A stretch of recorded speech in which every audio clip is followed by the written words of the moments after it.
Bem-vindo ao Papo Espírita, a espiritualidade na sua vida.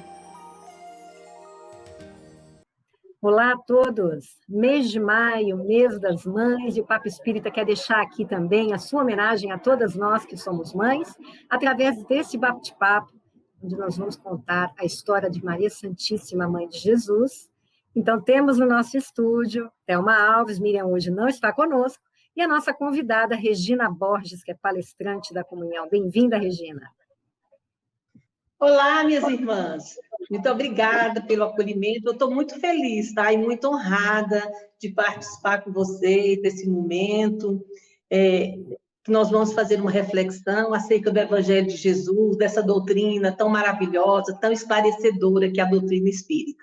Mais uma vez, muito obrigada pelo convite. Ana, você foi escolhida porque você vem falando sobre Maria já há algum tempo na Comunhão. Você fez uma palestra na segunda-feira, né, logo depois do Dia das Mães, sobre Maria, que fica o convite aqui para quem quiser assistir, está lá no canal da Comunhão Espírita no YouTube. E trouxemos você aqui para bater esse papo conosco e conversar sobre a linda história de Maria, tanto ela como encarnada, né, como também no mundo espiritual. E para isso, Regina, a gente usou o livro Boa Nova, do Espírito Humberto de Campos, psicografado por Chico Xavier, que dedica o seu último capítulo a Maria. E o texto começa assim: junto da cruz, o vulto agoniado de Maria produzia dolorosa e indelével impressão. Com o pensamento ansioso e torturado, olhos fixos no madeiro das perfídias humanas, a ternura materna regredia ao passado em amarguradas recordações. Ali estava, na hora extrema, o filho bem-amado. Então, Regina, quem era Maria que foi escolhida para ser a mãe de Jesus?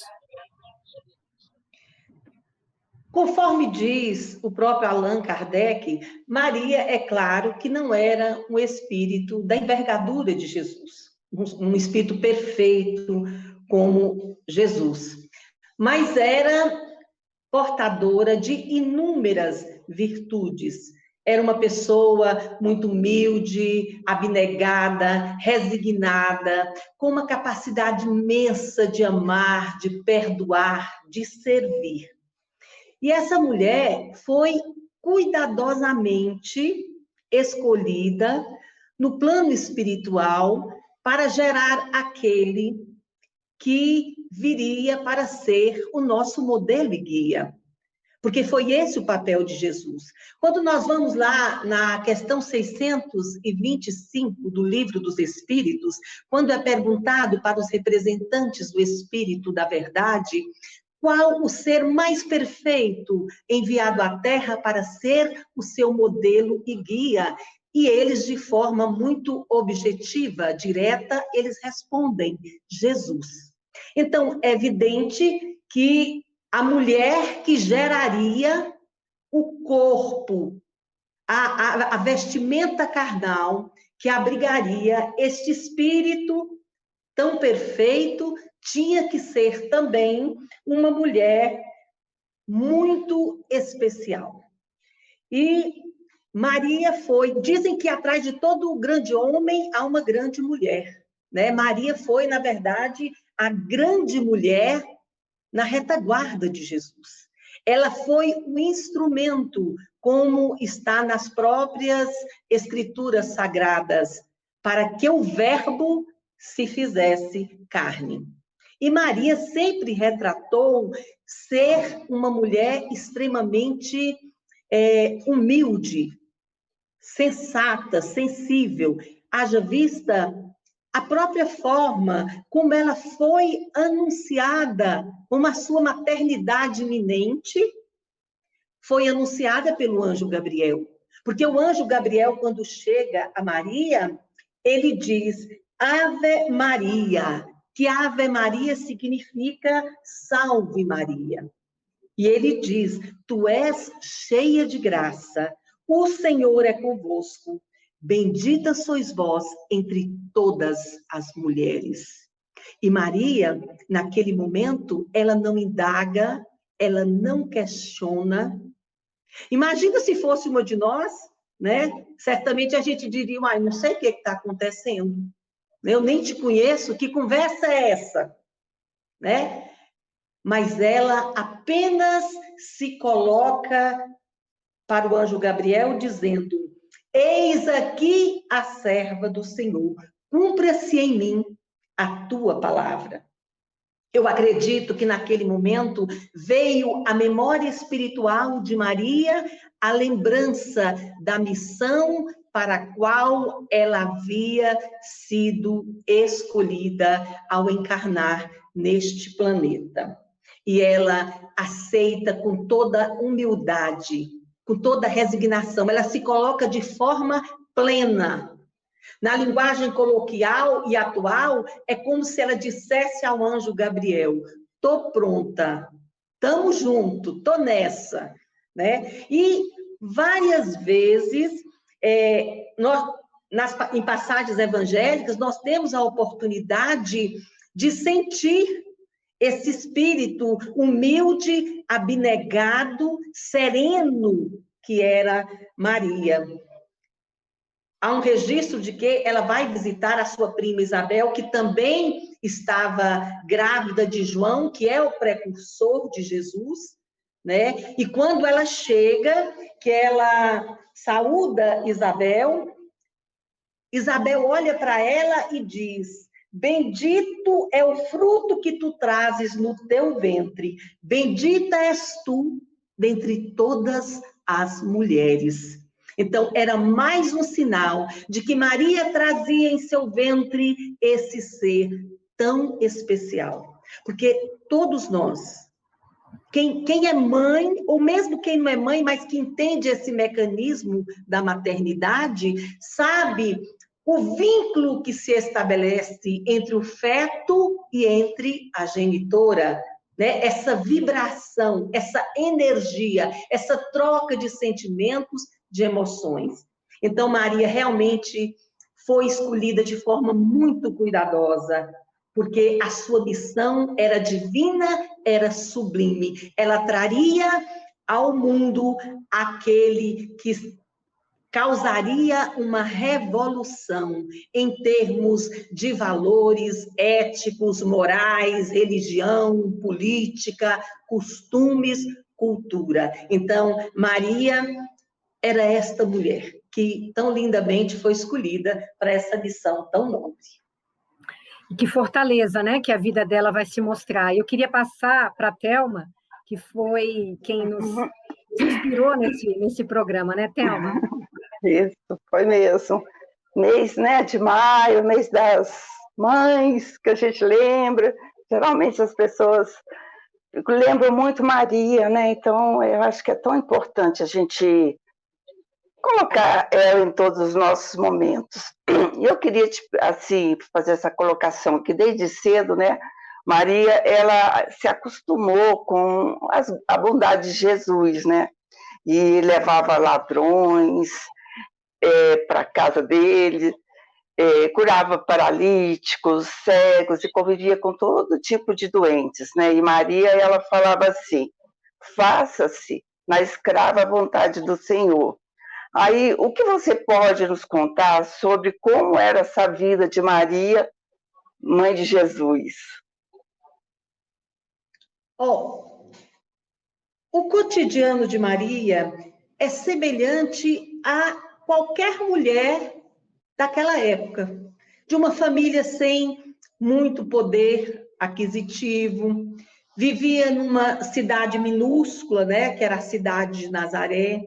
Então, o dia a dia de Maria era marcado por aquelas atividades da mulher doméstica, né, daquela que administra um lar, que cuida do marido, que cuida dos filhos, que faz os afazeres domésticos. Inclusive, nós temos o escritor Clodovis Boff, que escreve uma obra, O Cotidiano de Maria, que ele diz o seguinte: Maria desperta e se apronta, reza, arruma a casa, apanha água na fonte, faz pão, trabalha no campo, cuida do filho, fia, tece, lava roupa, prepara a comida e serve a ceia, frequenta a sinagoga, sobe a Jerusalém para a Páscoa, vai a uma festa de casamento, a um nascimento, a um enterro.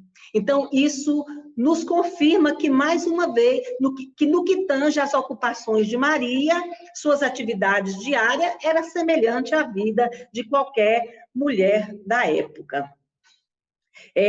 A diferença da vida de Maria estava justamente em conviver com aquele ser tão especial, com aquela criança que desde tenra idade já demonstrava características da sua missão, de ser um ser tão importante, tão especial.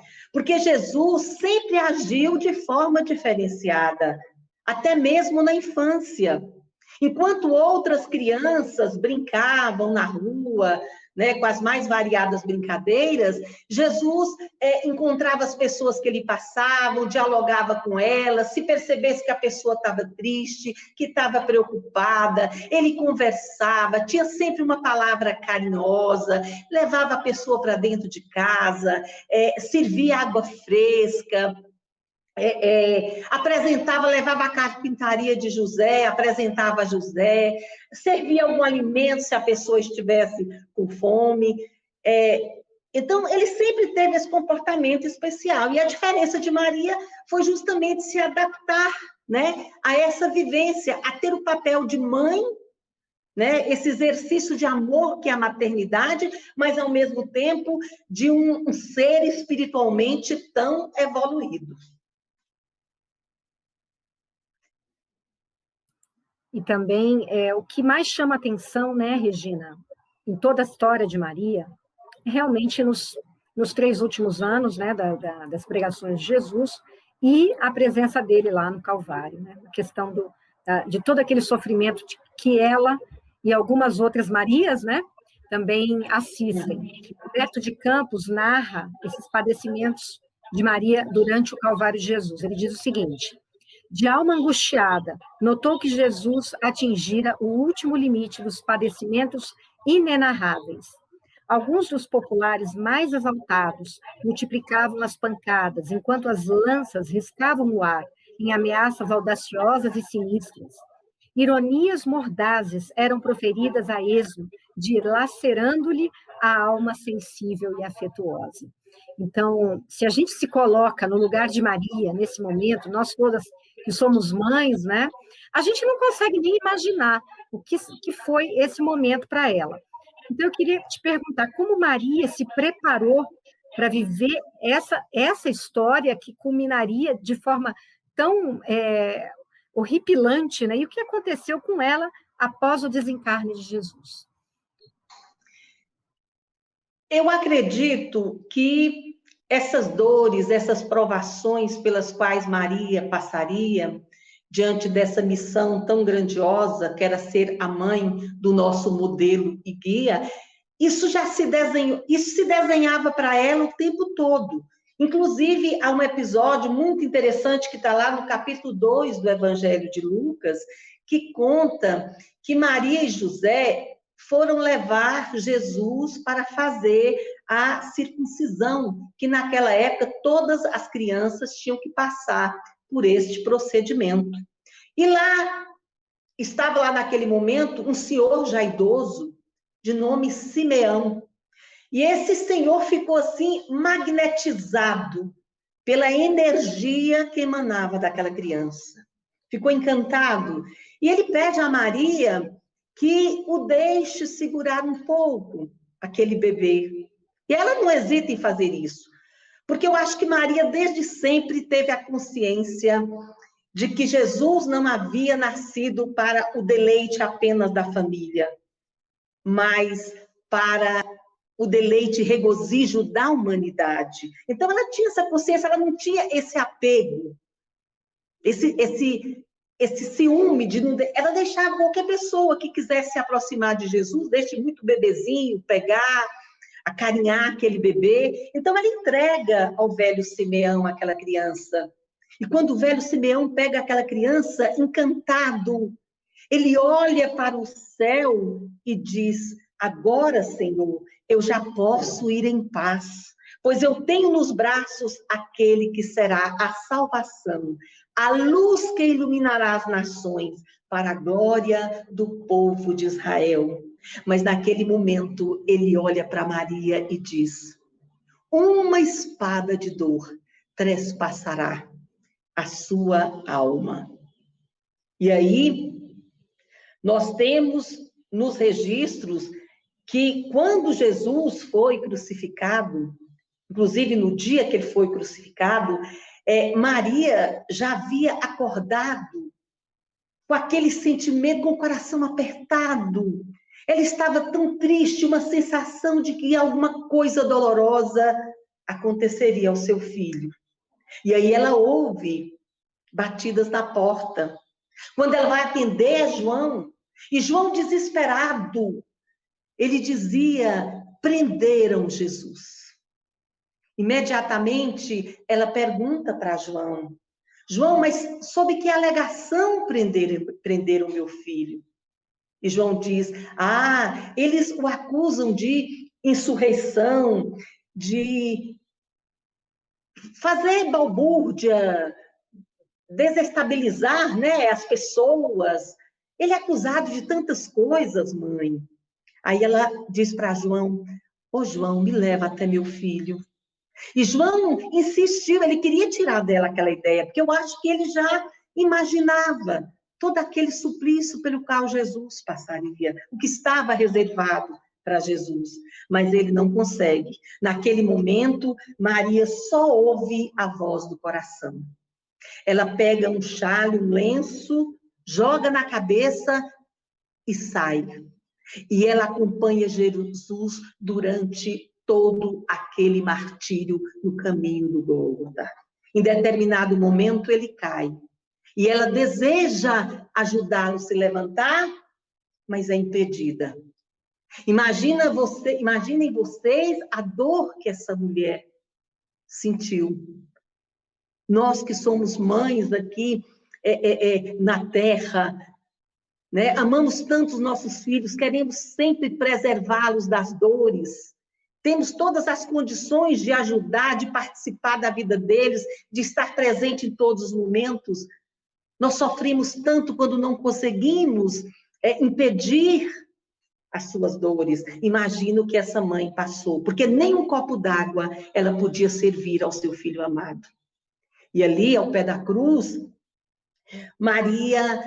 Jesus já crucificado, Maria estava ali, as três Marias, ela, Maria de Magdala e Maria de Cleopa. Há quem diga que a mulher é o sexo frágil, né? Mas nesse momento derradeiro de Jesus, eram essas três mulheres que, altivas e firmes, estavam ali, ao pé da cruz, porque todos os seus discípulos, um o entregou, o outro o negou, e os demais, temerosos, se esconderam, se acovardaram. E ali estavam as três Marias e João.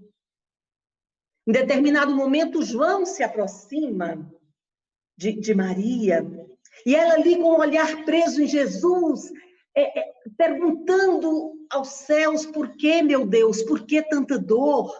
Por que o meu filho tem que ser submetido a isso? E ela recordava toda a infância de Jesus, aquela criança tão amorosa, tão caridosa, tão especial. Na idade adulta, quantas curas ele realizou, cegos, leprosos, as mais variadas enfermidades do corpo e da alma. E agora o seu filho amado experimentava aquele fim tão doloroso, tão constrangedor e tão trágico. E nessa hora que João se aproxima dela e passa o braço em seu ombro, ela olha para Jesus e diz: meu filho. E ele olha para ela e diz: mãe, eis aí o teu filho. E olha para João e diz: João, eis aí a tua mãe. E naquele momento, Maria deixava de ser a esposa, a mãe, apenas de Jesus, e passava a ser a mãe de toda à humanidade. Nossa, que inspiração para você contar essa história nesses momentos. Eu fico pensando aqui. Eu sempre me emociono muito com a história de Maria. Porque realmente, a gente se coloca no lugar dela, né? Eu fico imaginando agora, né? Tanto que se falou nesse Dia das Mães, de todas as mães que viram seus filhos partirem por conta da Covid, né? Inclusive do Paulo Gustavo. Então, fica muito mais presente para nós a história contada por você. Eu queria passar a palavra para a Thelma. Apertei aqui. Não, é só essa questão, é emocionante a história de Maria e exemplifica todas as mães, né? E faz com que todas as mães tenham essa confiança. E a partir do momento que João adotou como filha, né? Antes ela ficou morando, né? Depois da morte de Jesus, em Betânia, né? Aí depois de muitos anos, João veio, né? Veio buscá-la e propôs a ela a morarem na cidade de Efésios, né? E eu queria que você colocasse Efésios, né?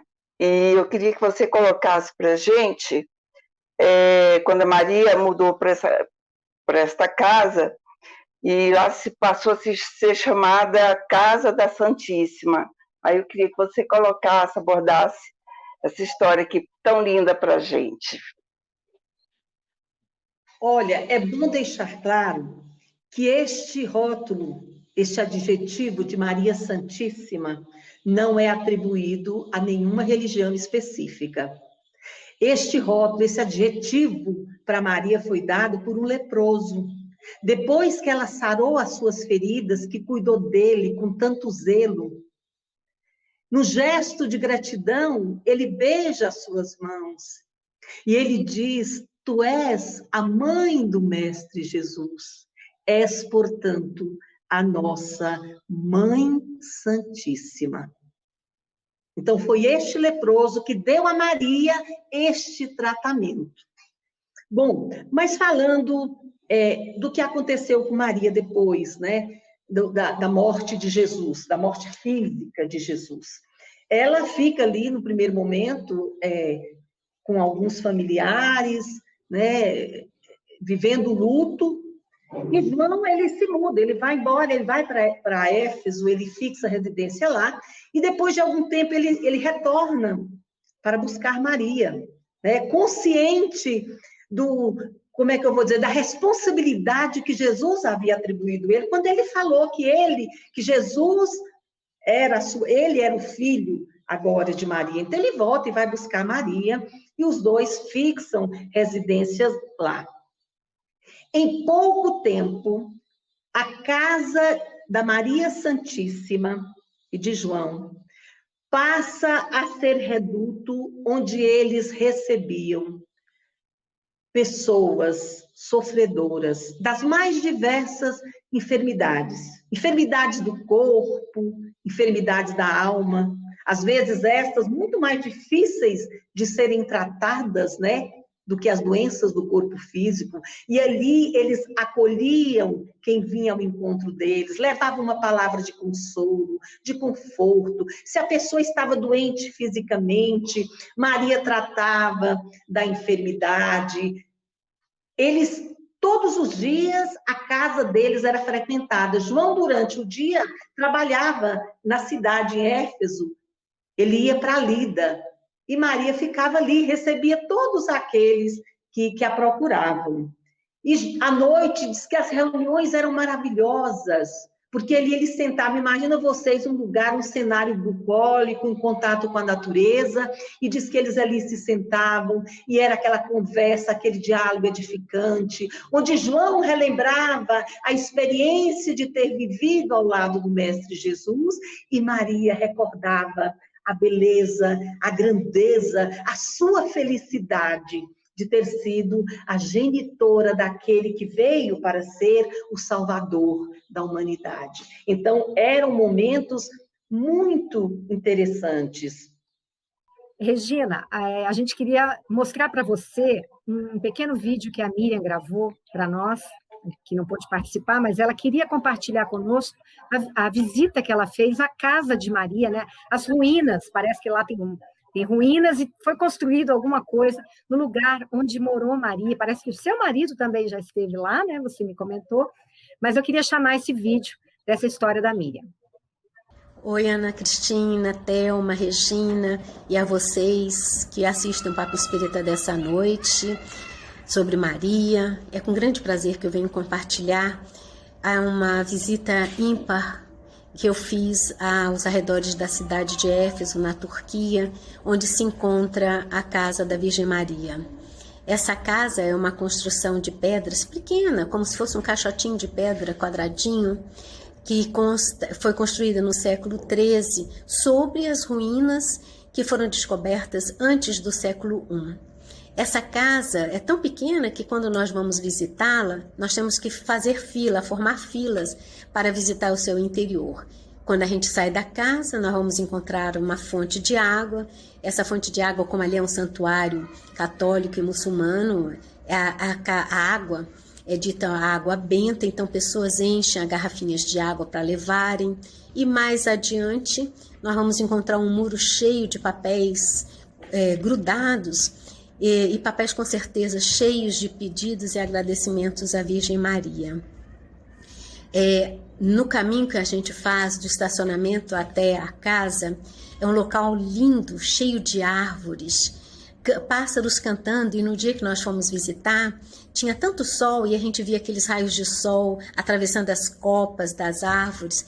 Era uma emoção de serenidade, de encantamento, de acolhimento, de amorosidade tão grande que é difícil de externar para que vocês possam perceber o quanto foi maravilhoso, quanto esse sentimento foi ímpar e profundo. Tanto assim que agora, quando eu estou comentando com vocês, é como se eu me reportasse aquelas emoções e as sentisse exatamente nesse momento.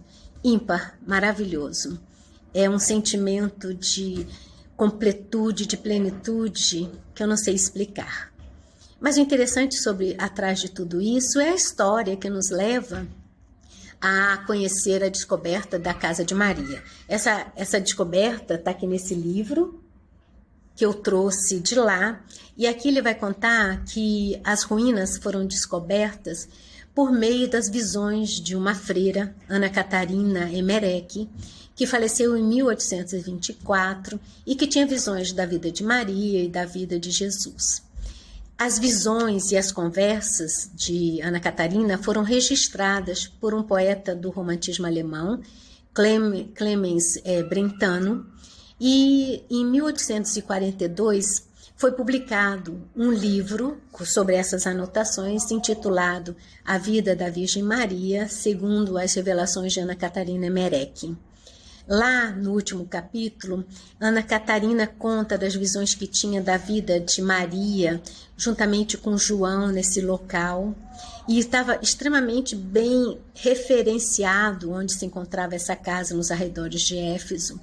Os outros cristãos que conviviam muito próximos à casa de Maria, e que na casa de Maria era a única construída com pedras, e os outros cristãos que também vinham se esconder das perseguições que ocorreram, aos cristãos naquela época, que eles viviam ou nas cavernas, adaptadas, ou então viviam nas habitações de lona, e ali contava a vida cotidiana de Maria e João.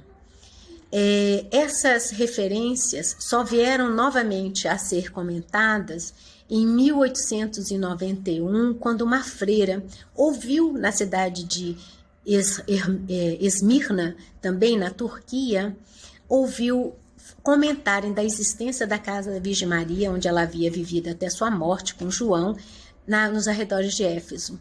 Essa freira contou a 2 padres, que eram sacerdotes vicentinos, o padre Jung e o padre Paulin. E eles organizaram uma expedição para verificar a veracidade dessa história. E, com surpresa, em 1891, eles descobrem as ruínas, exatamente como estava descrito no livro Pelas Visões de Ana Catarina, e a partir dali várias outras expedições foram realizadas, inclusive papas visitaram, e em 2004, a freira Ana Catarina Emerec, ela acaba sendo beatificada pela Igreja Católica, e lá virou um local de peregrinação. Então, é um local lindo que vale a pena todos visitarem, se possível. Então, pelo que eu entendi dessa linda história da Miriam, essas ruínas foram descobertas há cerca de 130 anos, né? Uma coisa bem, bem recente. O livro que a Miriam cita se chama Mereimana, Guia para a Visita ao Santuário e História Cristã de Éfeso, autor Oriano Granella. Só porque não deu para ver direitinho como era o livro que ela citou. Bom, Regina, continuando aqui nessa história, né, agora já sabemos onde é que estava Maria, em Éfeso, e após longos anos de trabalho lá e de ter notícias das perseguições aos cristãos que eram aprisionados e martirizados, Maria fazia suas orações quando viu o vulto de um mendigo se aproximar. Conta esse episódio para nós que culminou com a desencarnação de Maria, sua ida aos calabouços onde estavam aprisionados esses cristãos. Um dia Maria aquele dia ela tinha amanhecido assim, uma saudade do seu filho amado, as lembranças muito vivas do convívio com Jesus. E ela senta ali na porta ao entardecer, e ela vê que se aproxima dela, que ali vem chegando um homem de aparência muito humilde, a vestimenta gasta, na verdade a aparência de um mendigo.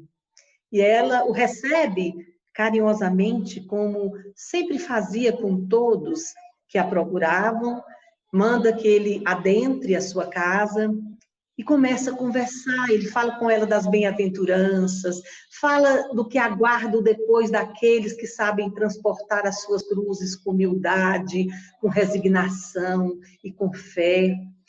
E enquanto ele falava, ela olhava para ele e pensava, meu Deus, mas esta voz que me é tão familiar.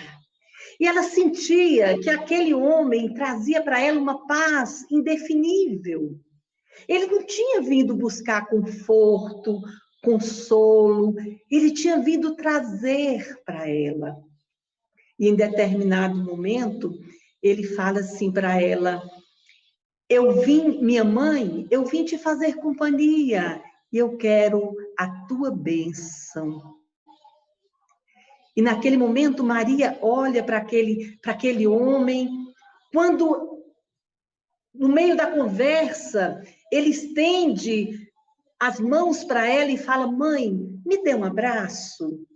E quando ela vai abraçá-lo, que ela olha para o interior daquelas mãos, ela vê a marca da chaga, das feridas, dos pregos que o fixaram na cruz. Desce o olhar para os pés e também vê a cicatriz dos cravos do suplício.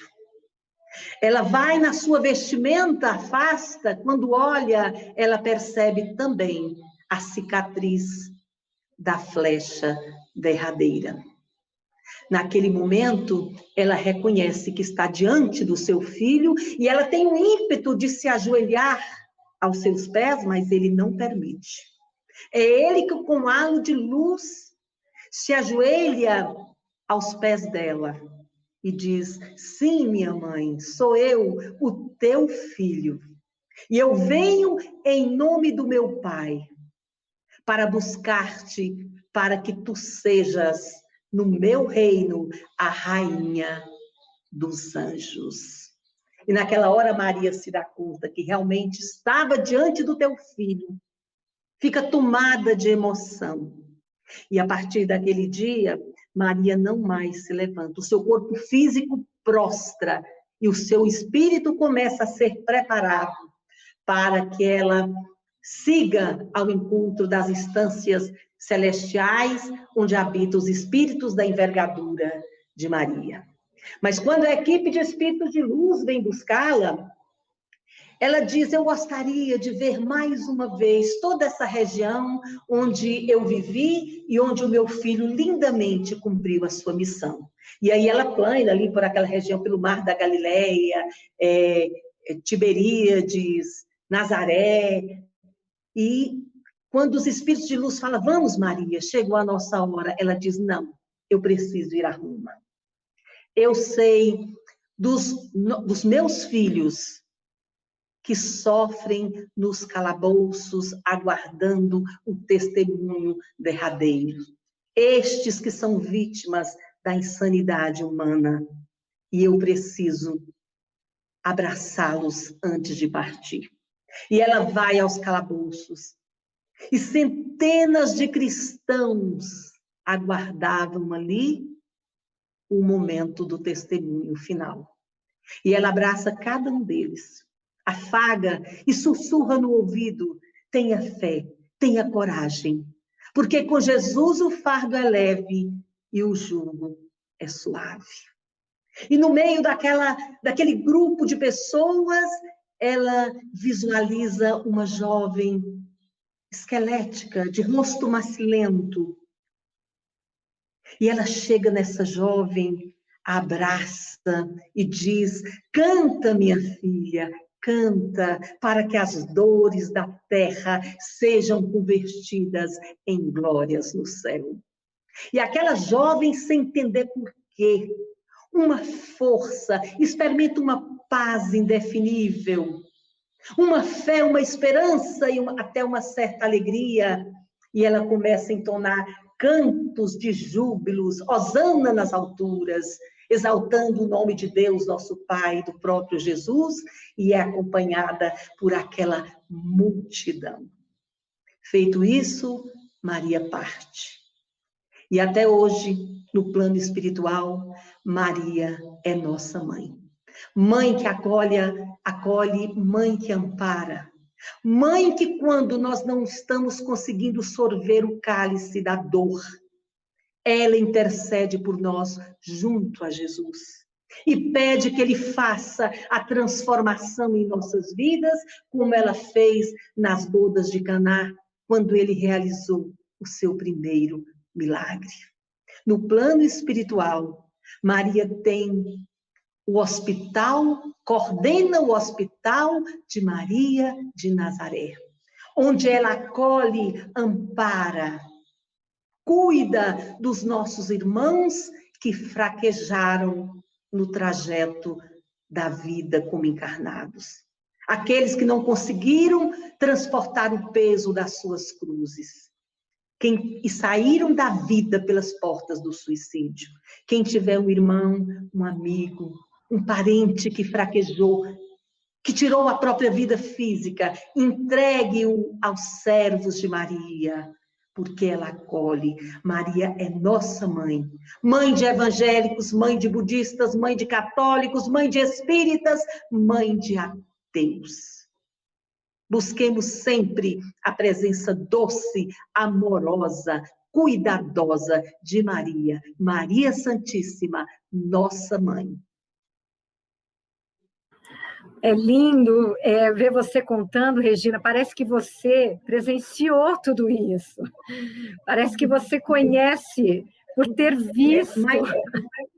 Ana, mas Humberto de Campos, que é o espírito, né, que do livro daí Boa Nova, onde está esse capítulo dedicado a Maria, eu acho que Humberto de Campos, esse jornalista, esse escritor maravilhoso, né, esse cronista fantástico que teve na mediunidade de Chico, tão séria, tão responsável, essa oportunidade de trazer para nós essas informações, essas narrativas, ele que tem essa capacidade, né? Porque ele traça para nós verdadeiros retratos vivos, né? Como se a gente viajasse no tempo, estivesse lá, dentro da cena, compartilhando desse sentimento, dessas emoções. É Humberto de Campos, o espírito Humberto de Campos, porque eu tenho uma imensa gratidão que faz com que a gente consiga, né, sentir, assimilar essa emoção que ele lindamente consegue nos passar. Principalmente sobre esse personagem, né, Maria, nossa mãe.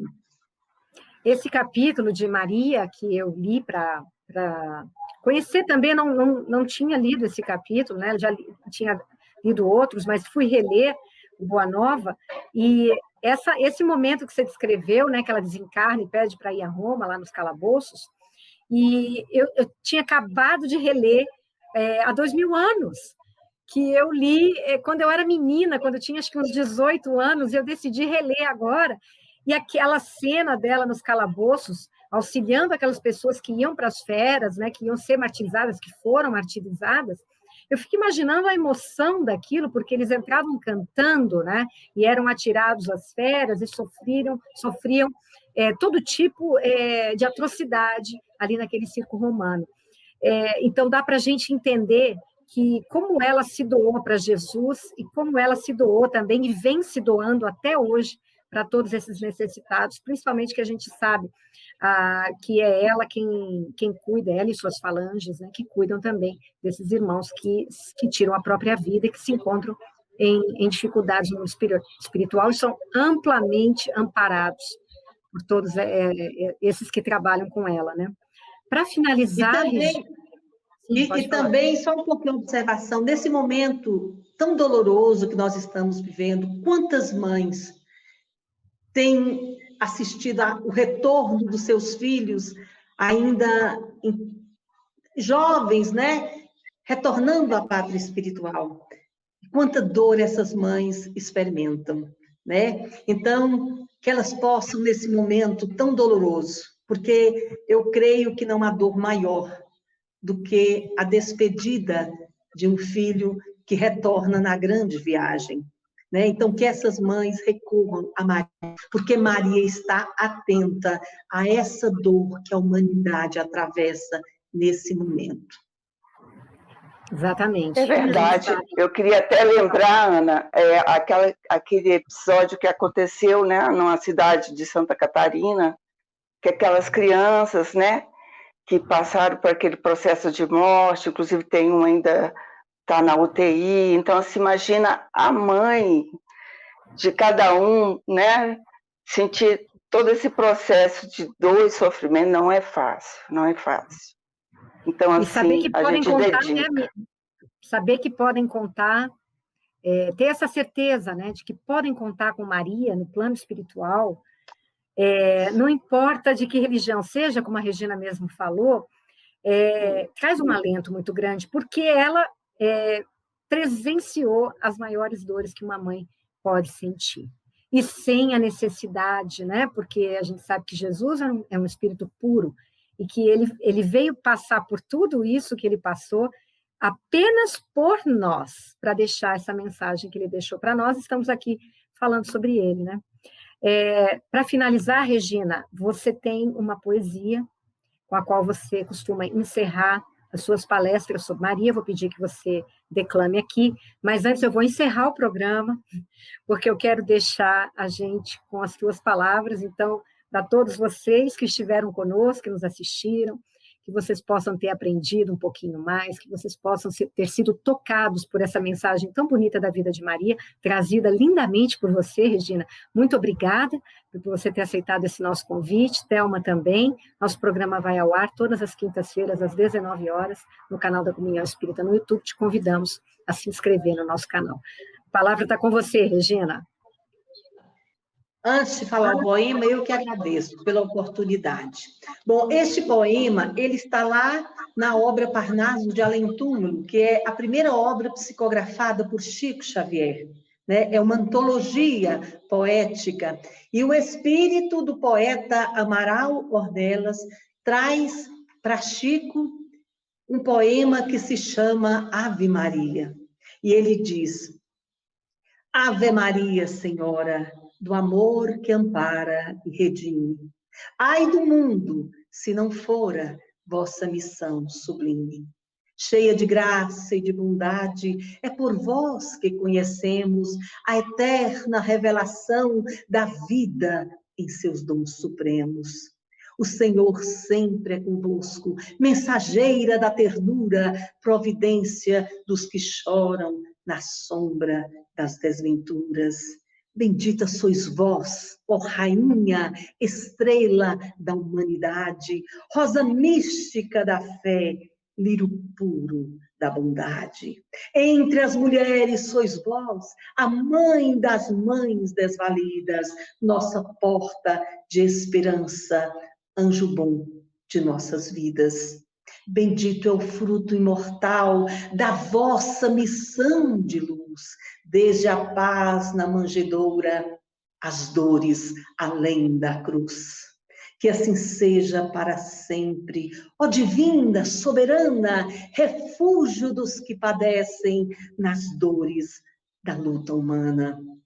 Ave Maria, Senhora, do amor que ampara e redime, ai do mundo, se não fora a vossa missão sublime.